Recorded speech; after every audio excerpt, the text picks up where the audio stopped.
Dalam bacaan yang sudah kita dengar dari Injil Matius tadi,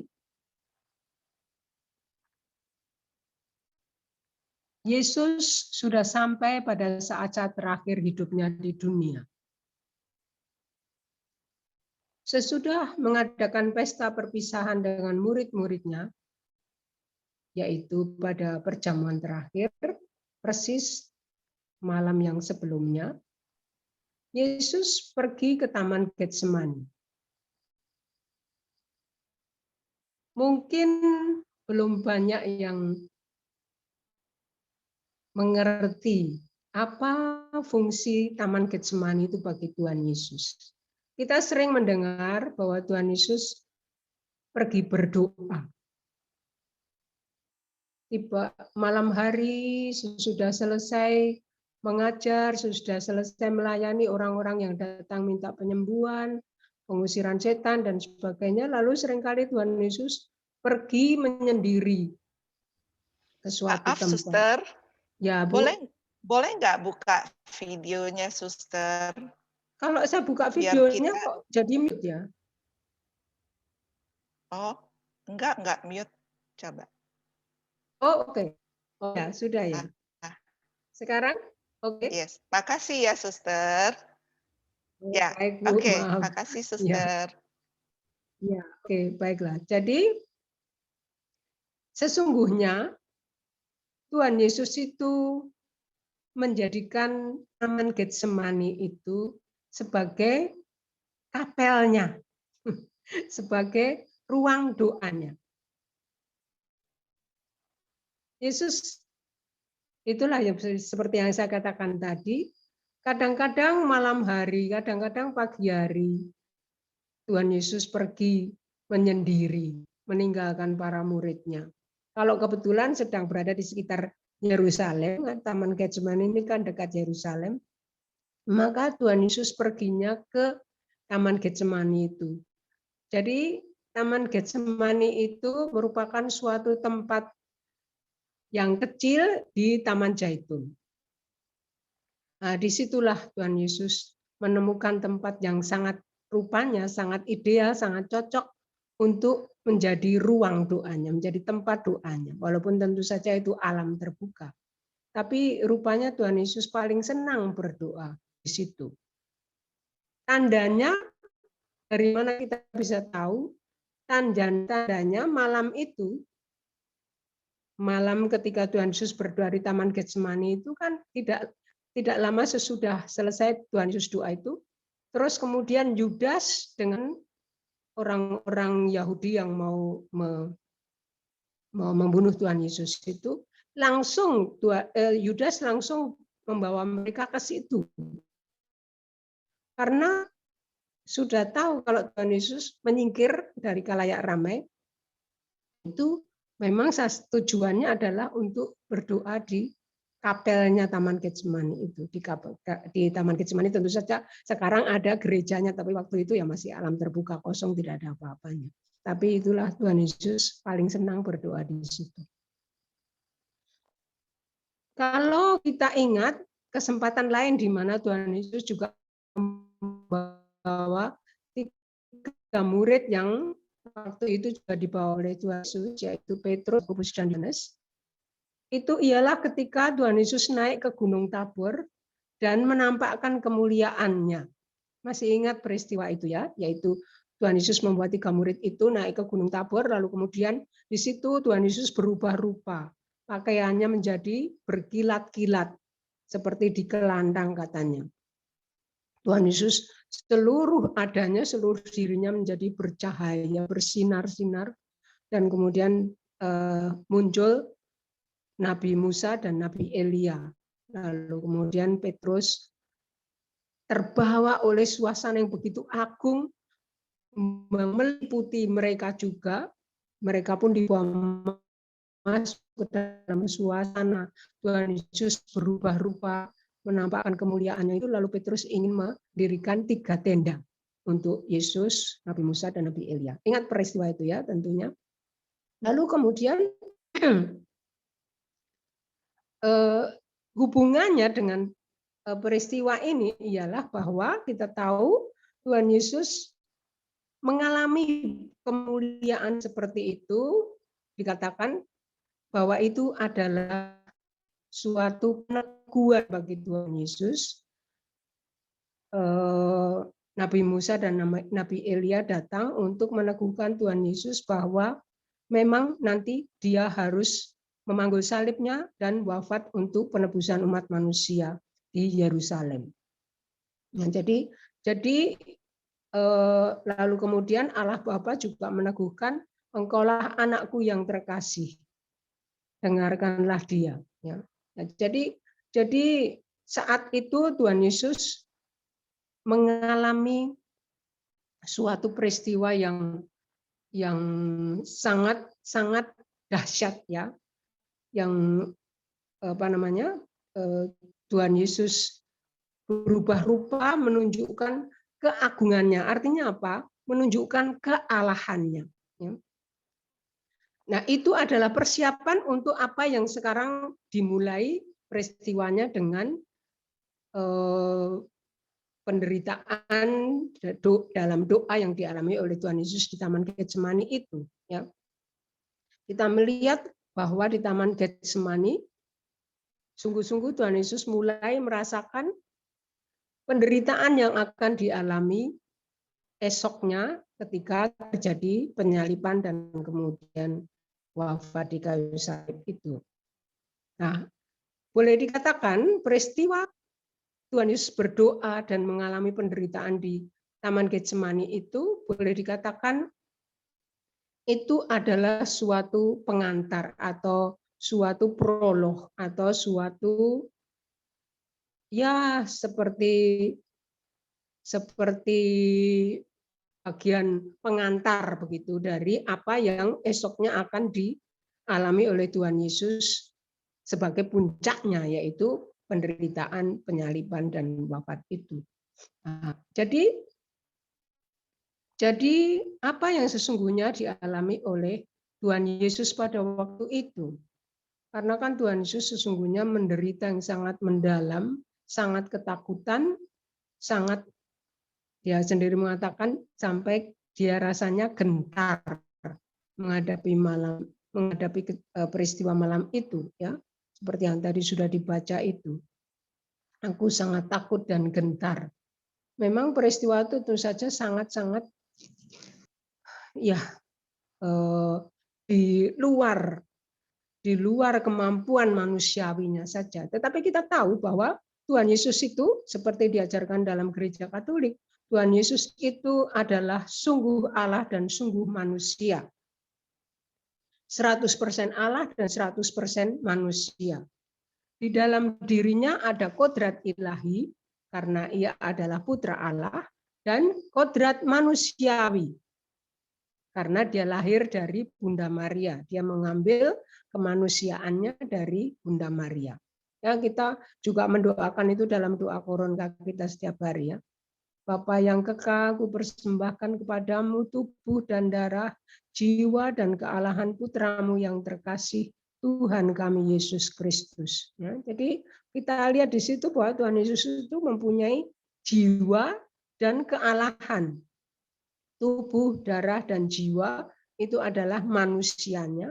Tapi di dalam Tuhan Yesus juga ada kodrat ilahinya, kealahannya sebagai putra Allah itu tadi. Ya.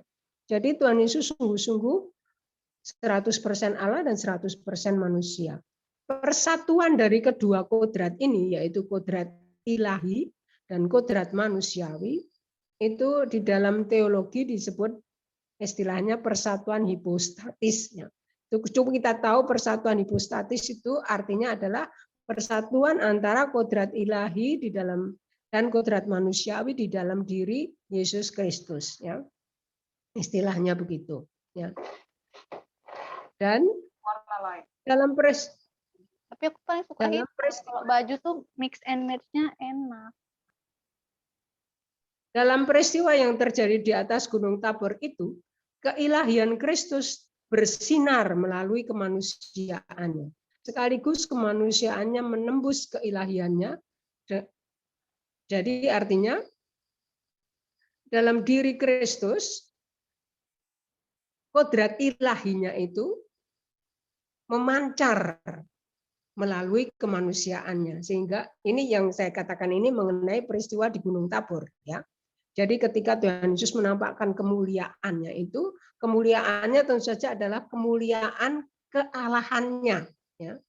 Tapi ditampilkan melalui kemanusiaannya. Manusia Yesus tampil sebagai Allah Yesus, Allah Kristus. Jadi artinya Kristus yang Allah itu ditampilkan di dalam Kristus yang manusia, ya, karena memang ada dua kodrat itu tadi.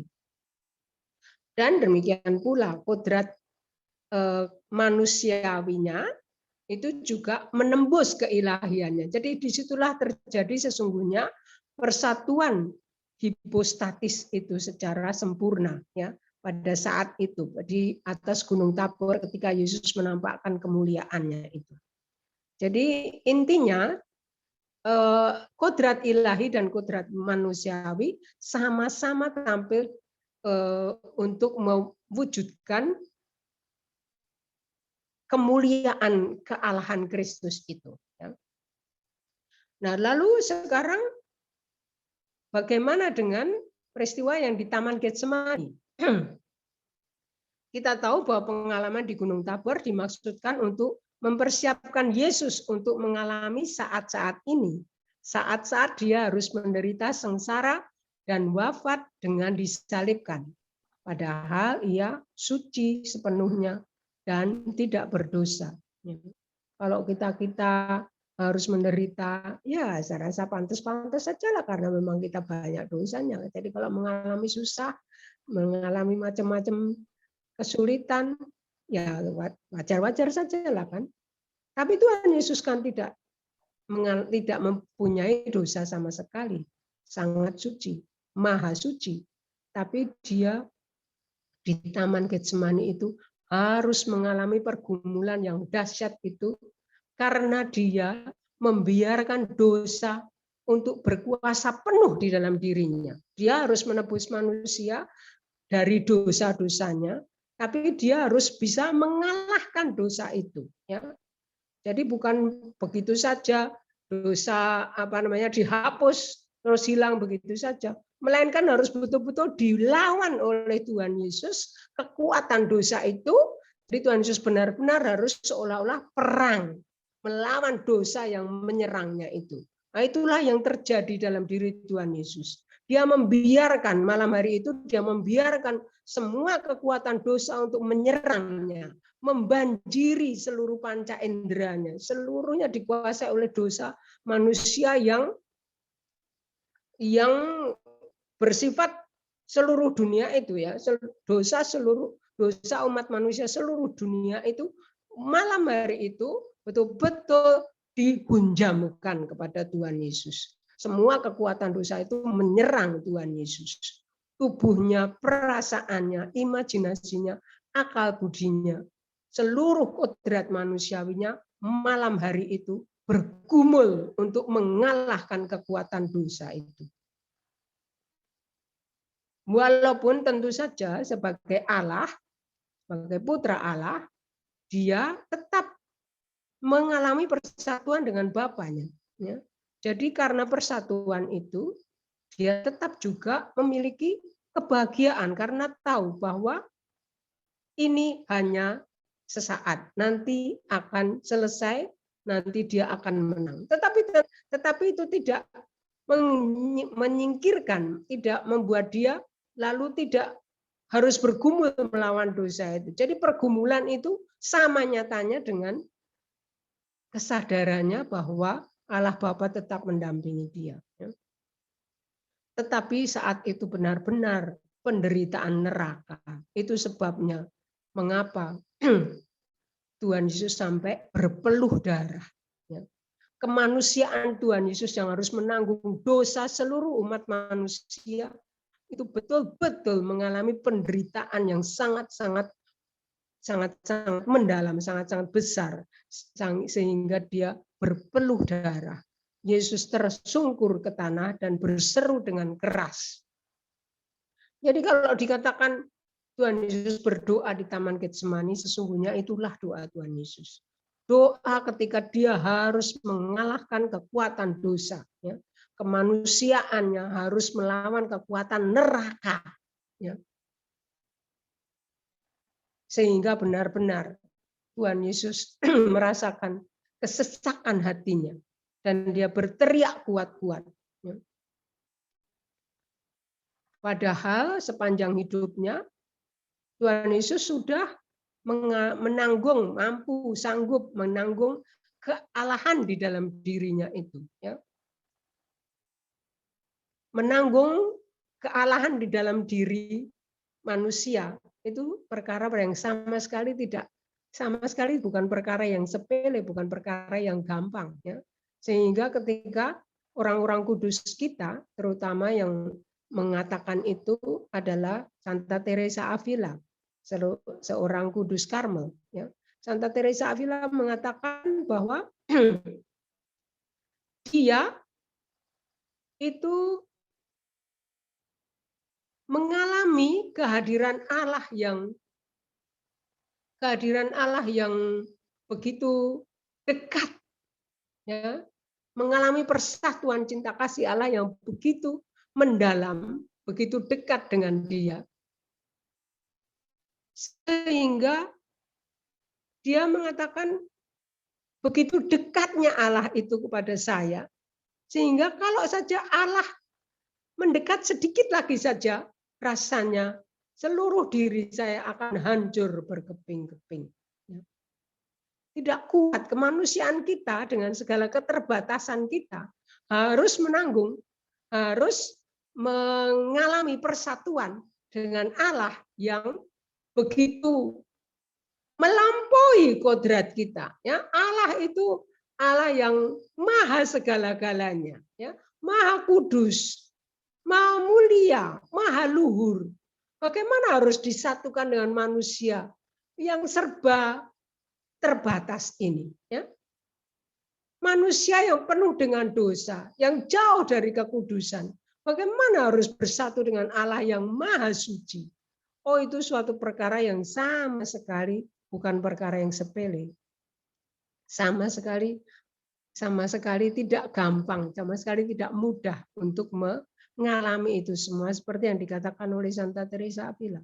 Kalau seandainya saja Allah mendekat sedikit lagi kepada saya sudah hancur berkeping-keping. Ya, tapi tentu saja Allah tahu sampai batas mana dia bisa menyatukan diri dengan manusia itu. Ya, pada saat itu Santa Teresa Avila mengalami persatuan yang sangat mendalam seperti itu dengan Allah. Ya.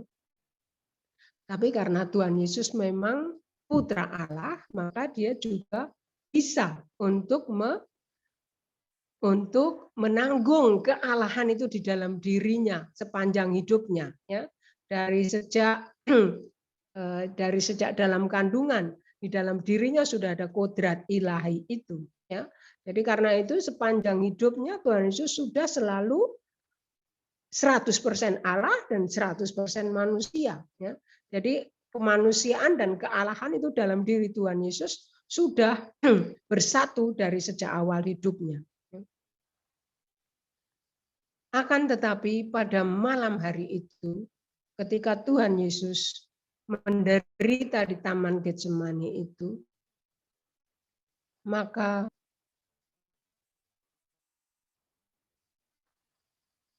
Tuhan Yesus merasakan kelemahannya.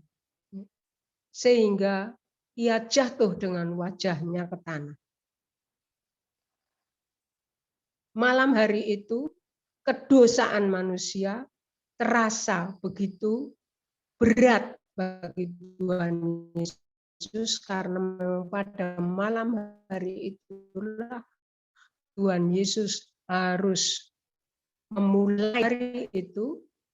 Tuhan Yesus boleh dikatakan sudah memasuki masa kesengsaraannya yang akan dilanjutkan sampai kepada hari Jumat Agung yang kita peringati sebagai hari penderitaan dan wafat Tuhan Yesus itu.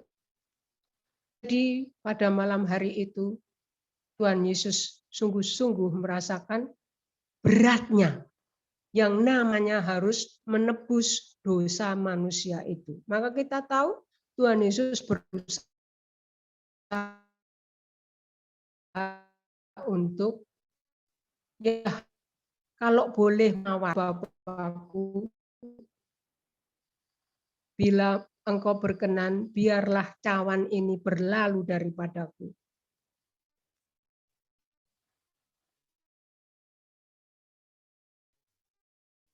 Tuhan Yesus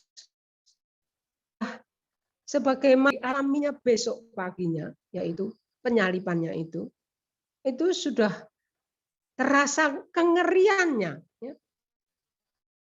Karena tentu saja peristiwa penyalipan itu atau hukuman penyalipan itu perkara yang memang biasa terjadi di sana. Jadi ya Tuhan Yesus sudah sangat tahu apa yang akan terjadi ketika orang disalib. Jadi dia membayangkan peristiwa itu, dia sungguh-sungguh merasakan kengeri itu. Ketakutan yang sangat besar membuat dia sungguh-sungguh gentar karena dia harus menanggung penyalipan yang tentu saja memalukan, ya. Memalukan. Karena apa? Karena Tuhan Yesus seolah-olah kalah. Ya. Tuhan Yesus seolah-olah kalah. Seolah-olah dia betul-betul harus ya hanya bisa pasrah saja. Ya. Akan tetapi Tuhan Yesus memberanikan diri untuk berpasrah kepada Allah. Maka walaupun mengatakan biarlah cawan ini berlalu daripadaku, segera juga Tuhan Yesus melanjutkan dengan kata, api janganlah terjadi menurut kehendakku, tetapi terjadilah menurut kehendakmu. Jadi Tuhan Yesus memiliki kepasrahan, penyerahan diri kepada Bapa karena percaya bahwa Bapa akan menyelenggarakan segala-galanya sesuai dengan janji. Itu dari sejak jauh-jauh hari sebelumnya. Sehingga sebelum ini Tuhan Yesus sudah 3 kali meramalkan kepada murid bahwa dia nanti akan wafat disalib. Tetapi dia juga mengatakan bahwa 3 hari kemudian dia akan bangkit. Jadi karena itu Tuhan Yesus memang tahu, tapi tahu di dalam pikiran itu tentu saja berbeda dengan ketika betul-betul sudah tiba waktunya, tiba saatnya peristiwa itu harus dialami. Bahwa dia sungguh-sungguh harus menderita penyalipan itu. Ya, tentu saja itu perkara yang mengerikan sekali bagi Tuhan Yesus. Dan dia pada waktu itu seperti kita katakan tadi itu dalam doanya yang terjadi itu selain bayangan akan peristiwa penyalipan itu pada waktu juga pada malam Yesus betul-betul ditekan, dibebani oleh dosa umat manusia seluruh dunia, termasuk dosa saya, termasuk dosa kita masing-masing. Jadi tentu saja kita mempunyai andil di dalam penderitaan Tuhan Yesus itu. Namun Tuhan Yesus berusaha untuk mendapatkan penghiburan dari para muridnya. Tapi Tuhan pergi melihat, menengok murid-muridnya. Ternyata semua pun tidur. Sehingga Tuhan menegur para muridnya. Tidak sanggupkah kamu berjaga-jaga 1 jam dengan aku?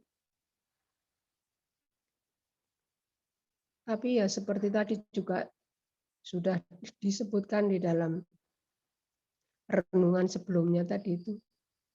Ada saja alasannya, sehingga para rasul ya ternyata tidur juga karena capek, karena malas, karena tapi intinya alasan utamanya itu ialah karena mereka juga tidak paham apa yang sesungguhnya sedang terjadi pada Tuhan Yesus. Jadi ya seperti yang tadi kita terangkan tadi itu ya, bahwa sebenarnya pada saat itu Tuhan Yesus merasa ngeri oleh penderitaan penyaliban yang akan dialaminya besok. Selain itu juga Tuhan Yesus betul-betul pada waktu itu bergumul dengan kekuatan dosa yang menekan seluruh dirinya, seluruh adanya, tubuhnya, perasaannya, imajinasinya, akal budinya. Seluruh kodrat manusiawinya saat itu bergumul melawan kekuatan dosa, sehingga sampai memang di dalam Injil Matius tidak disebutkan, tetapi di dalam Injil Lukas disebutkan bahwa dia sampai berpeluh darah. Kalau ada yang mengatakan, tidak, sesungguhnya tidak, itu hanya tampaknya saja seperti darah. Tapi sesungguhnya dikatakan di dalam Injil, dia berpeluh darah. Jadi tidak dikatakan tampaknya seperti darah, tidak. Dia sungguh-sungguh berpeluh darah. Jadi karena itu, kalau saya rasa kita belum pernah ada di antara kita yang sampai berpeluh darah. Jadi bahwasanya Tuhan Yesus sampai berpeluh darah, itu saya rasa karena pembuluh-pembuluh darahnya pada pecah itu.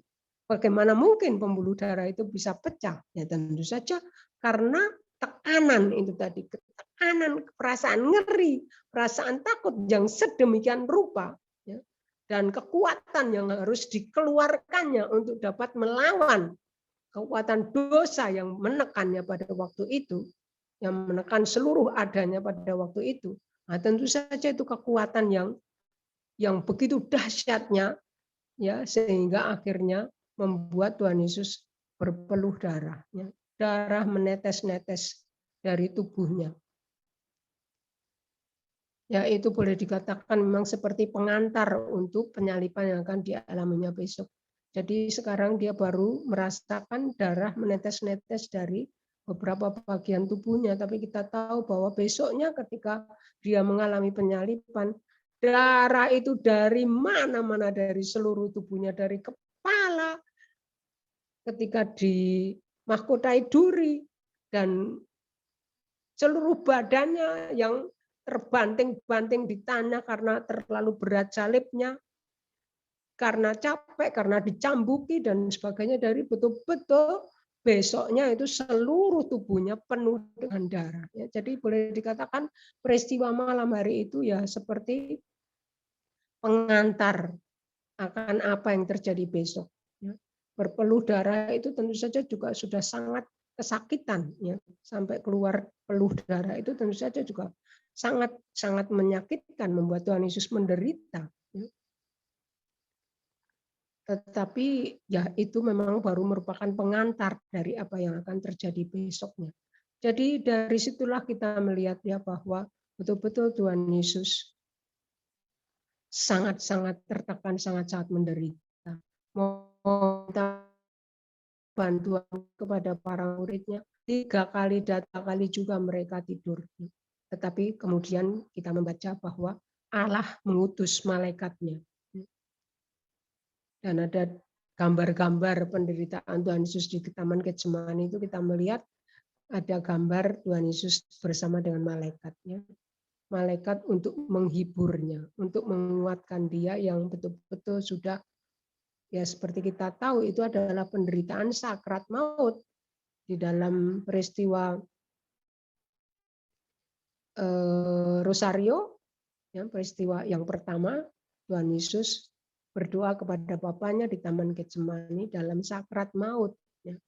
Jadi memang itulah peristiwa sakrat maut. Tuhan Yesus betul-betul mengalami penderitaan sakrat maut, sehingga Allah datang mengutus malaikatnya untuk menguatkan dia, untuk meneguhkan dia bahwa dia tidak sendirian. Jadi boleh dikatakan sebagai prolog dari apa yang terjadi hari berikutnya, pada waktu itu Tuhan Yesus masih merasakan kehadiran Allah melalui malaikatnya. Boleh dikatakan Tuhan Yesus menerima pesan dari Allah melalui kehadiran malaikatnya itu bahwa Allah ada bersamanya. Allah tidak meninggalkan dia. Sedangkan kita tahu dalam peristiwa penyaliban, Tuhan Yesus betul-betul merasa ditinggalkan oleh Allah. Allahku, Allahku, mengapa engkau meninggalkan aku? Nah, jadi betul-betul peristiwa Getsemani itu sesungguhnya adalah pengantar dari apa yang akan Tuhan Yesus alami dalam peristiwa penyaliban hari berikutnya. Untuk meneguhkan Tuhan Yesus bahwa apa yang terjadi sekarang, ya, bahwasanya Allah masih datang menghibur, itu mengandung pesan bahwa besok seandainya kamu toh tidak merasa bahwa Allah hadir, Allah menyaksikan semuanya, Allah memahami semua yang terjadi pada Tuhan Yesus, itu walaupun tidak dirasakan, tapi Tuhan Yesus tahu bahwa Allah sesungguhnya ada, Allah sesungguhnya hadir, Allah sesungguhnya melihat segala apa yang dia alami. Jadi inilah keindahannya, ya, keindahannya bahwa persatuan dengan Allah itu masih dirasakan oleh Tuhan Yesus. Ya. Allah datang menghibur untuk mengatakan, aku masih bersamamu. Ya. Jadi Allah masih bersatu dengan Tuhan Yesus dalam peristiwa penderitaannya. Itu tentu saja itu suatu pesan yang sangat besar nilainya bagi Tuhan Yesus. Ya. Sangat menguatkan dia, sangat menguatkan imannya, sangat menguatkan hatinya, memberikan ketabahan kepadanya, dan mempersiapkan dia untuk betul-betul mengalami peristiwa penyaliban besoknya. Nah, apa yang sekarang bisa kita petik dari renungan tentang penderitaan Tuhan Yesus di Taman Getsemani ini? Penderitaan yang dihayati oleh Kristus dalam doa di Taman Getsemani itu bersifat redemptif. Kita tahu penebusan itu bahasa Inggrisnya redemption, ya. Jadi redemptif itu artinya mempunyai daya penebusan atas dosa-dosa. Dosa-dosa seluruh dunia.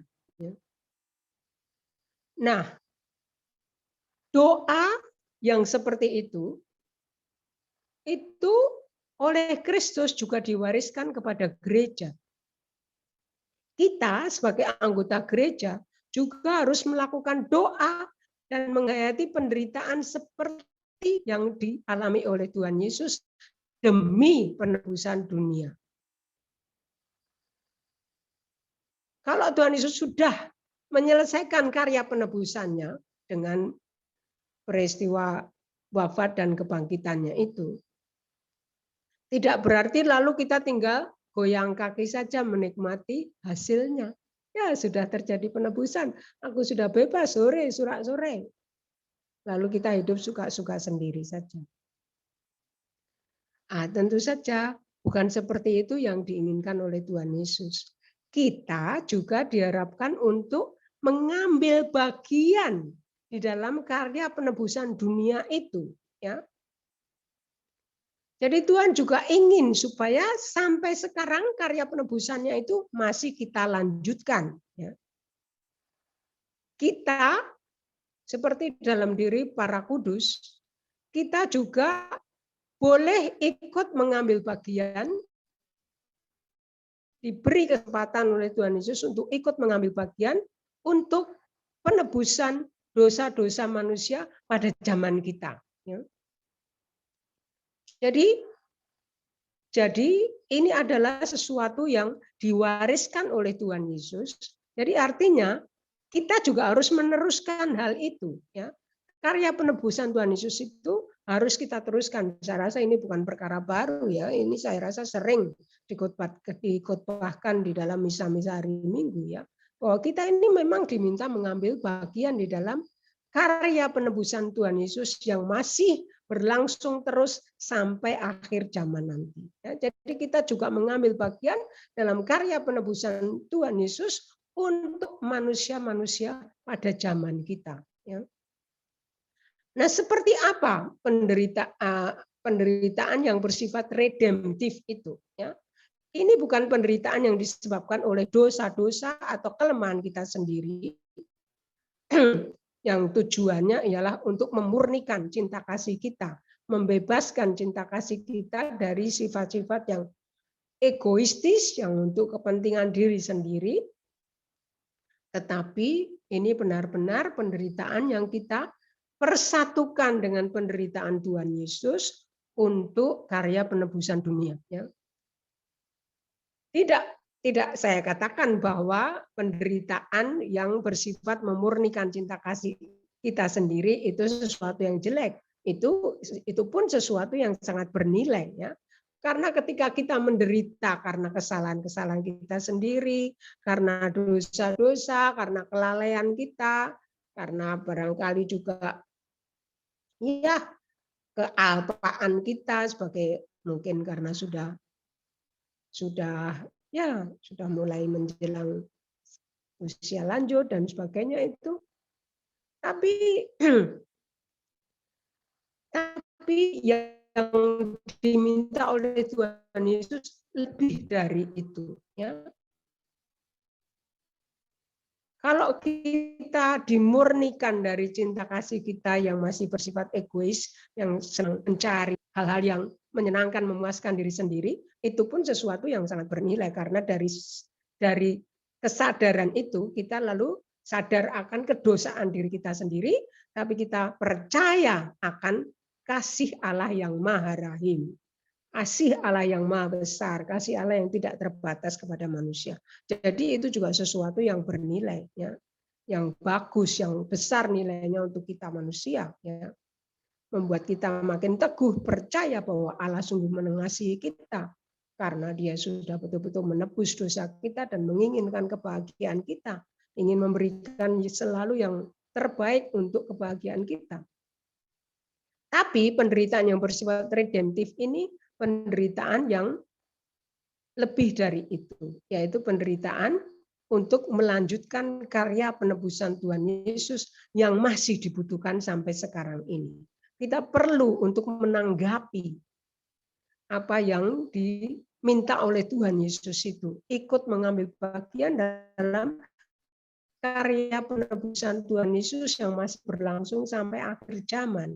Kita bisa ikut menggenapi apa yang masih kurang di dalam di dalam kesengsaraan Tuhan Yesus, dalam penderitaan Tuhan Yesus. Apa yang masih kurang, nah itu kita ikut mengambil bagian untuk menggenapinya. Untuk lebih konkretnya, maka saya berikan beberapa contoh. Ya.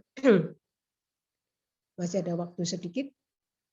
Santa Teresa dari kanak-kanak Yesus, atau yang biasa dikenal Santa Teresa dari Lisieux, ya, dari Karmel, ini seorang Santa Karmel, mengalami banyak penderitaan dalam biara karena dia masih sangat muda, masih umur 15 tahun, mendapat izin khusus dari uskupnya karena memang kerinduannya untuk masuk biara besar sekali, ya. Tapi ya karena dia masih sangat muda, yang lain-lain masuk biara paling tidak umur 17 tahun. Dia ini masih umur 15 sudah masuk biara. Jadi lalu dianggap sebagai anak kecil. Alah, tahu apa dia, ya seringkali direndahkan begitu oleh suster-suster yang lain, ya. Yesus di biara kan juga bukan semua orang kudus, ya.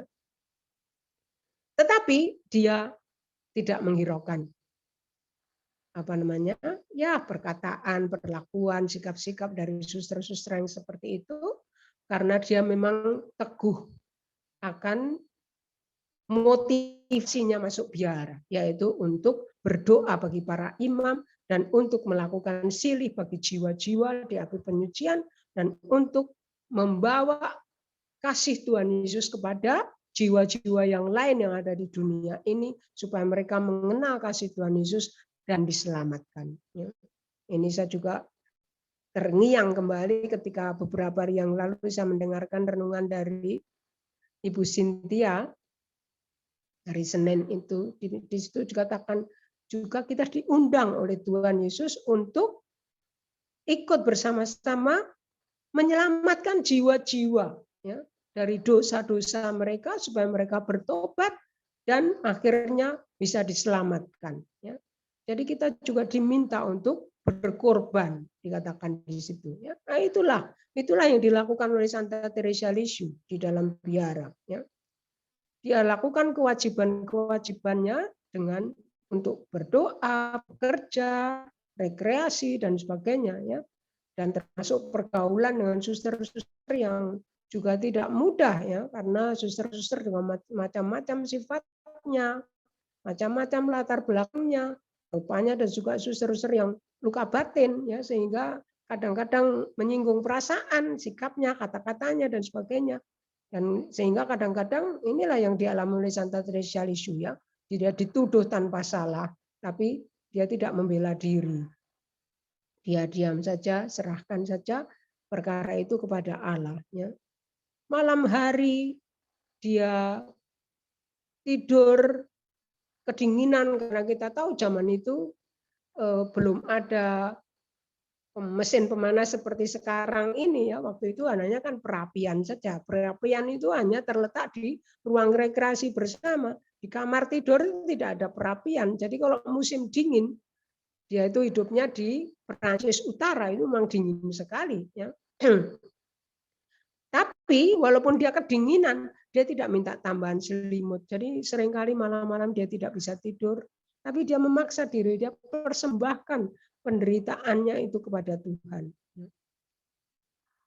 Ya itulah salah satu contoh. Ya, bagaimana kita untuk dapat melaksanakan tugas-tugas kewajiban kita sesuai dengan status kita masing-masing, kita juga dapat mempersembahkan kurban-kurban yang kita alami di dalam menjalankan kewajiban-kewajiban harian kita tanpa mengeluh, tanpa mengomel, ya, melainkan dengan cinta. Ya.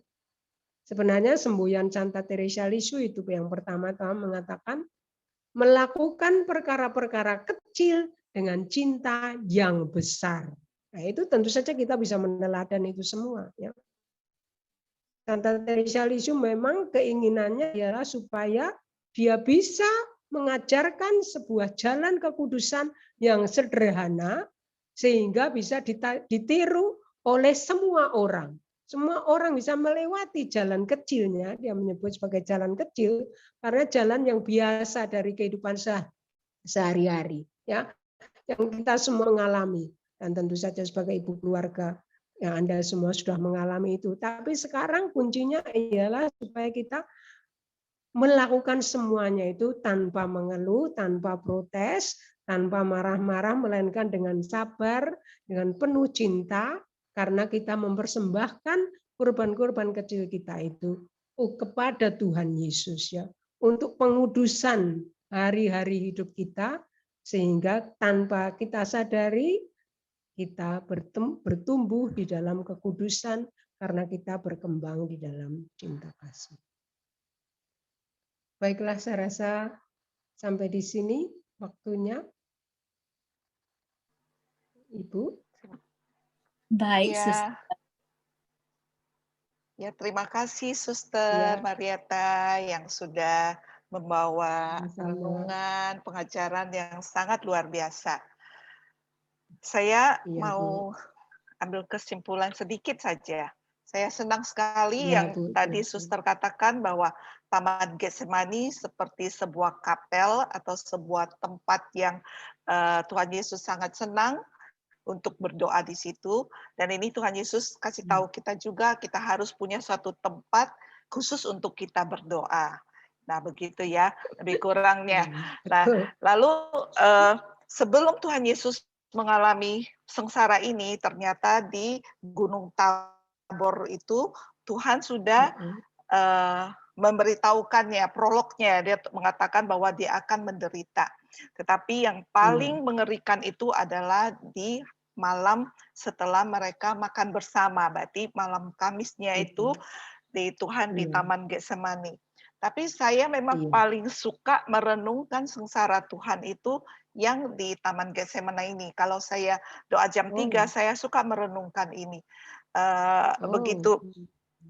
Saya bayanginnya sih begini, karena kita kalau belum terjadi, kita membayangin sakit itu atau membayangin sesuatu yang akan terjadi pada kita itu akan sangat menderita sekali. Apalagi Tuhan tahu besok dia akan diapain atau akan tersiksa, itu memang sangat-sangat sakit sekali. Jadi batin dia sangat sakit banget sampai berpeluh darah. Saya singkat banget aja pada malam hari ini, dan yang terakhir penutupnya sangat indah sekali, melakukanlah perkara kecil dengan cinta yang besar, itu dari Teresia, kanak-kanak Yesus. Makasih banyak Suster. Dan hari ini, malam ini kita sangat bergembira juga karena Pastor Bona ada di tengah-tengah kita. Selamat malam Pastor Bona. Malam Pastor. Boleh Pastor memberi tambahan buat kita pada malam hari ini?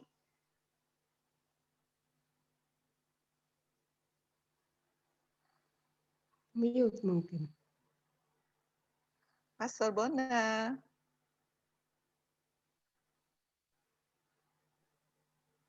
Pastor Bonaventura. Malam Ci Jenny. Iya. Sepertinya Pastor Bona nggak nampak join di Zoom loh. Oh ya? Ya. Oh, tadi saya salah lihat ya. Oke deh. Kalau begitu, apa teman-teman ada yang mau sharing atau menanyakan sesuatu dengan Suster? Kami persilahkan.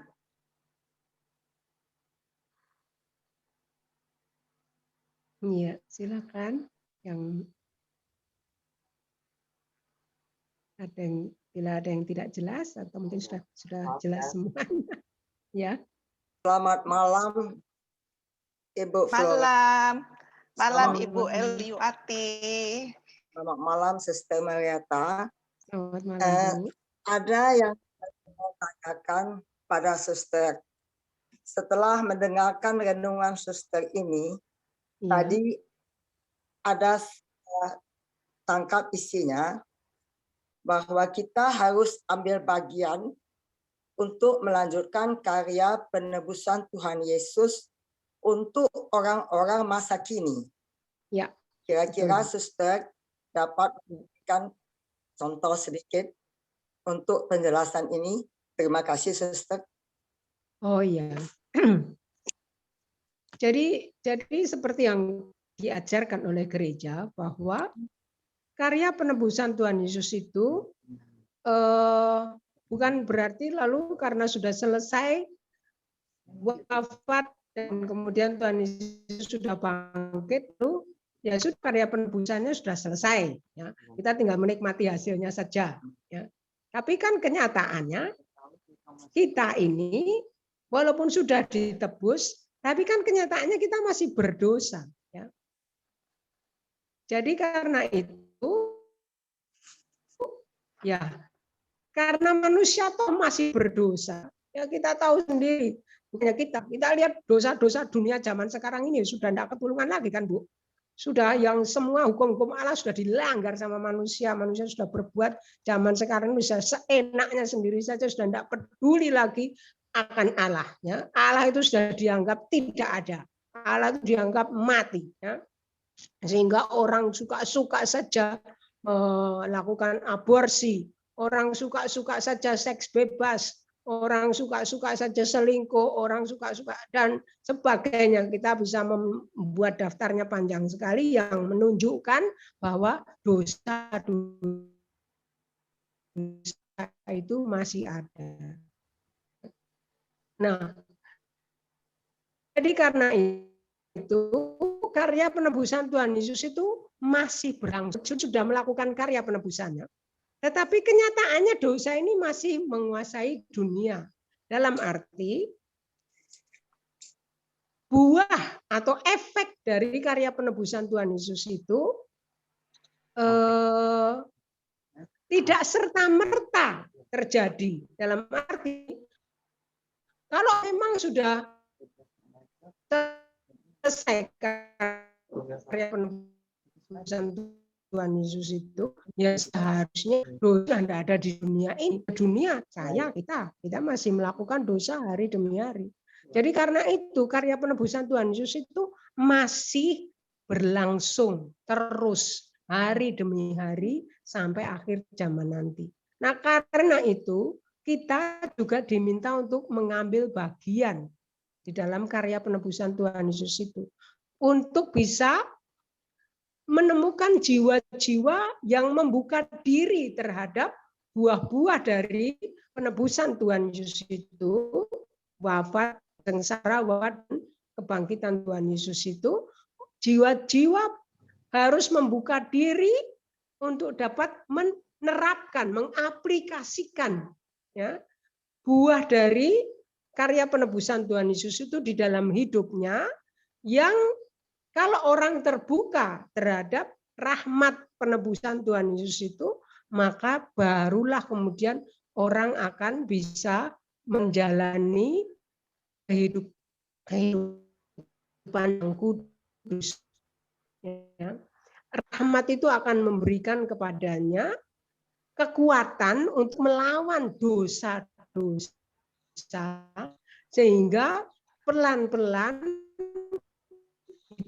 hidupnya menjadi manusia baru. Istilahnya Santo Paulus menanggal kita, lalu kita mengenakan manusia baru. Nah, ini hanya bisa terjadi kalau orang membuka diri terhadap rahmat penebusan Tuhan Yesus itu.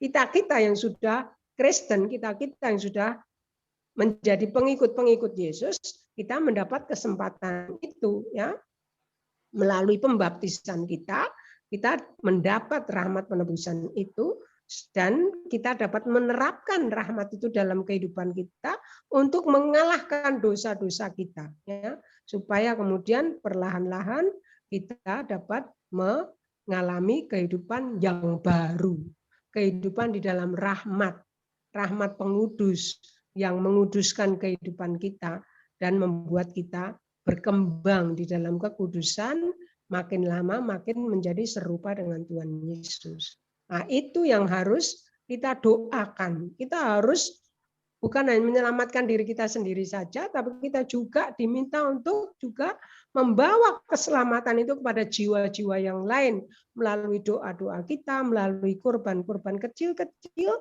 yang dapat kita lakukan dengan cinta, seperti yang sudah saya terangkan pada akhir renungan ini.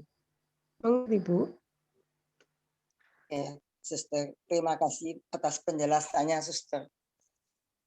Terima kasih Bu Eliwati. Terima kasih Suster. Apakah masih ada teman-teman yang mau tanya atau memberikan sharing?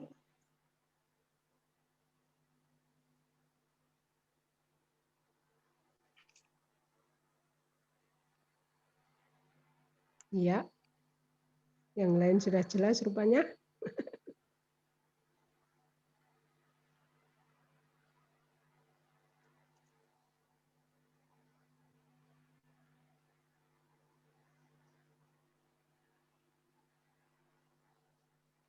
Saya tambah sedikit mungkin.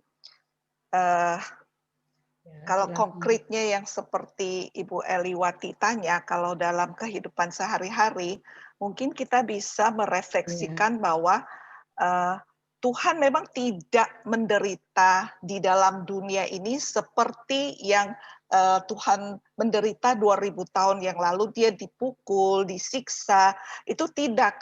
Tetapi kalau kita berdosa terus, Tuhan itu masih tetap menderita, tetapi di dalam kealahannya. Jadi itu yang harus kita terus berubah sikap kita supaya kita jangan kita mencintai Tuhan kita supaya dia jangan menderita lagi terulang seperti di dunia ini begitu. Jadi lebih kurang kalau konkretnya kalau aku berbuat dosa, Tuhan itu masih menderita, lebih kurang begitu.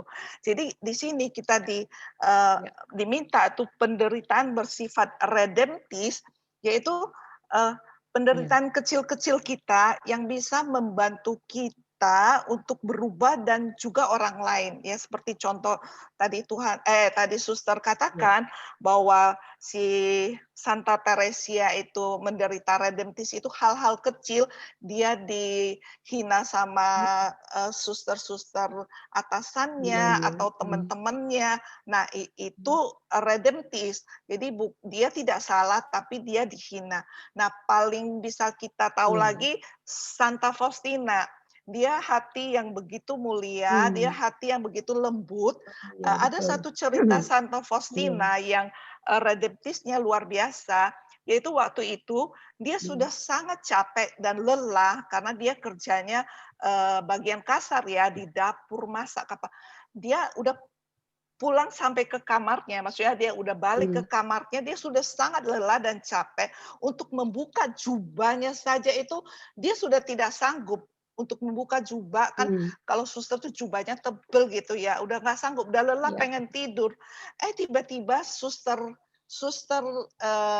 rekanannya datang bilang sama dia, saya perlu air minum panas. Santa Faustina yang begitu mengasihinya dengan penuh cinta, dia harus ke dapur untuk mengambil air panas tersebut. Padahal dia harus ke dapur itu, dia harus melewati lorong yang jauh. Nah, itu suatu penderitaan yang bersifat redemptis. Nah, jadi maksud itu ya, Suster ya. Nah, itu dia. Nah, kalau di terutama, rumah, maaf ya. Ya, Suster. Ya, jadi apa namanya? Jadi penderitaan itu kita tanggung dengan rela. Seperti Tuhan Yesus menderita semuanya itu dengan rela, dengan ikhlas, dengan kehendak bebas dan dengan kesadaran mau menderita untuk menebus manusia dari belenggu dosa dan cengkeraman iblis. Nah, itulah ya. Jadi kerelaan itu yang membuat apa namanya? Penderitaan itu bersifat redemptif.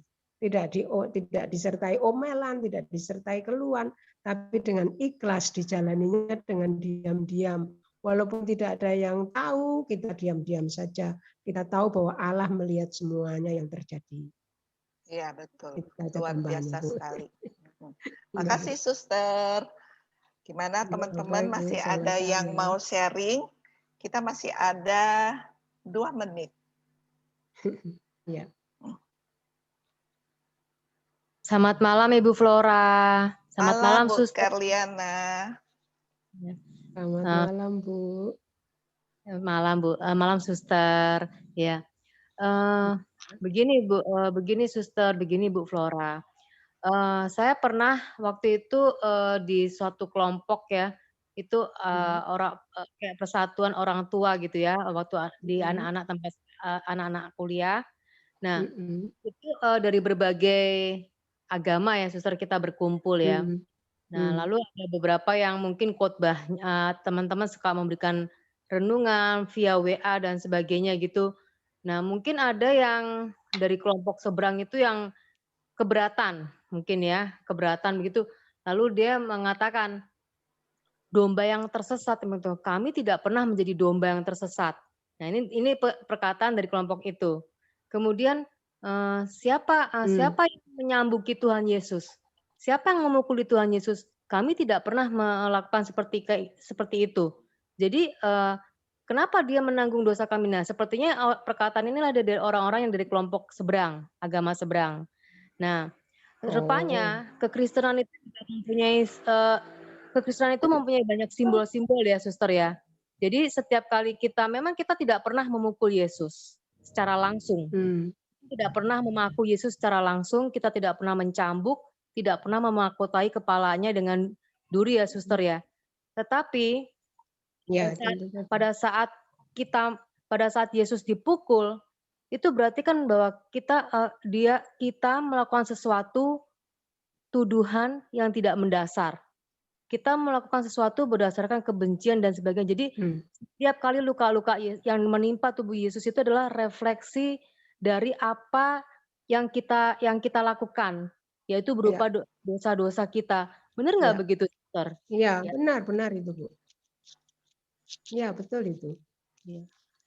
Jadi memang kita melakukan sendiri ya, Suster ya, nggak pernah mukulin, tapi memang apa yang itulah yang disebut dengan dosa-dosa kita ditanggungnya, gitu, Suster. Iya, ya itulah makanya penderitaan Kristus masih terus berlangsung terus sampai akhir zaman ya, karena konkretnya manusia masih berdosa terus, seperti yang tadi dikatakan juga oleh Flora tadi itu.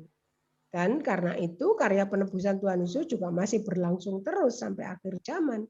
Karena itu dosa-dosa masih terjadi terus. Nah, tentu saja kita sebagai orang Kristen, kita ini diharapkan ya jangan terus-terusan begitulah mestinya. Kan? Mestinya kita bisa menerapkan rahmat pengudusan itu dalam hidup kita untuk menjadi makin hari makin bertumbuh di dalam kekudusan.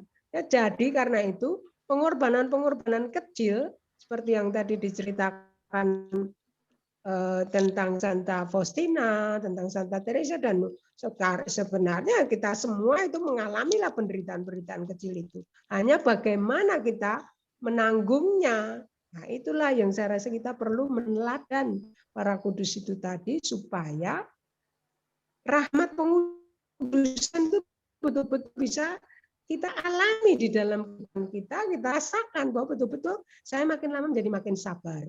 Karena saya berusaha menerapkan cinta kasih di dalam perbuatan setiap hari. Saya menjadi makin mudah mengampuni, tidak mendendam lagi, mudah untuk menolong orang yang membutuhkan bantuan dan sebagainya.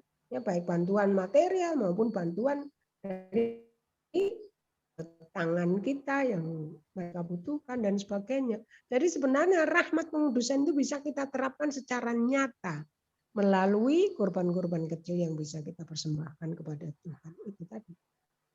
Ya. Terima kasih Bu Flora, terima kasih Suster Marita. Sama Bu. Terima kasih Karliana, terima kasih Suster. Malam ini sudah lanjut waktunya juga.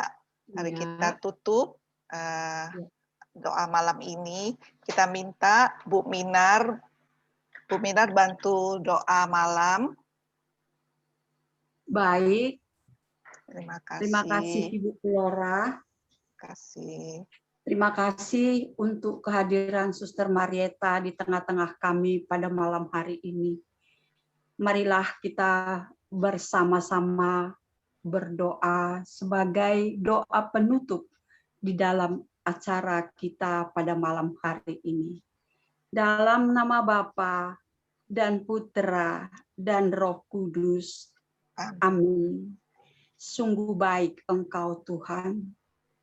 Engkau hadir di tengah-tengah kami lewat anak-Mu Suster Marieta yang begitu dengan jelas memberikan kepada kami suatu yang sangat berguna dalam kehidupan kami, di mana kami dapat merenungkan bersama-sama peristiwa saat Engkau berada di Taman Getsemani, ya Yesus. Engkau meminta kepada ketiga murid-Mu untuk berjaga-jaga walau hanya 1 jam saja. Tetapi mereka tertidur, ya Tuhan.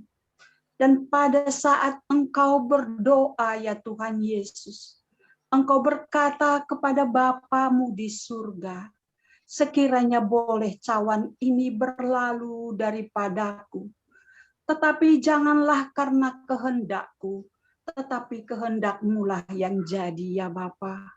Engkau berserah kepada rencana dan kehendak Bapa.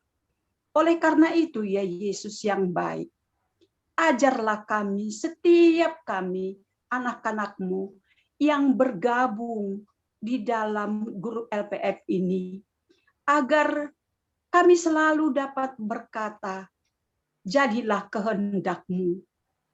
di dalam kehidupan kami. Dan juga ya Bapa, bimbing dan bantulah kami agar kami boleh mengambil bagian di dalam karya penyelamatanmu. Berdoa untuk orang-orang yang membutuhkan doa dari kami. Memberikan contoh teladan bagi orang-orang yang ada di sekitar kami. Terima kasih ya Bapa. Terima kasih. Berkatilah Suster Marieta dengan seluruh pelayanannya. Kiranya Suster semakin Engkau pakai ya Bapa untuk membawa jiwa-jiwa lebih banyak lagi, semakin lebih dekat denganmu ya Yesus. Dan demikian juga kami semua yang bergabung di dalam grup LPF ini, berkati kami agar kami semakin rela dibentuk oleh-Mu ya Bapa. Biarlah penderitaan-penderitaan kecil yang tidak apa-apanya bila dibanding dengan penderitaan-Mu di kayu salib ya Yesus, dapat kami tanggung dengan diam dan dengan hati yang rela. Terima kasih Tuhan Yesus. Biarlah malam hari ini kami akan berpisah satu sama lain. Izinkan kami untuk beristirahat, dikawal oleh para malaikat-Mu di sekitar tempat tidur kami. Dan besok pagi kami boleh kembali bangun dengan jasmani yang segar dan jiwa yang segar juga ya Tuhan. Dan malam hari ini biarlah kami menyatukan segala doa yang tidak sempurna ini dengan doa yang Tuhan Yesus ajarkan sendiri kepada kami.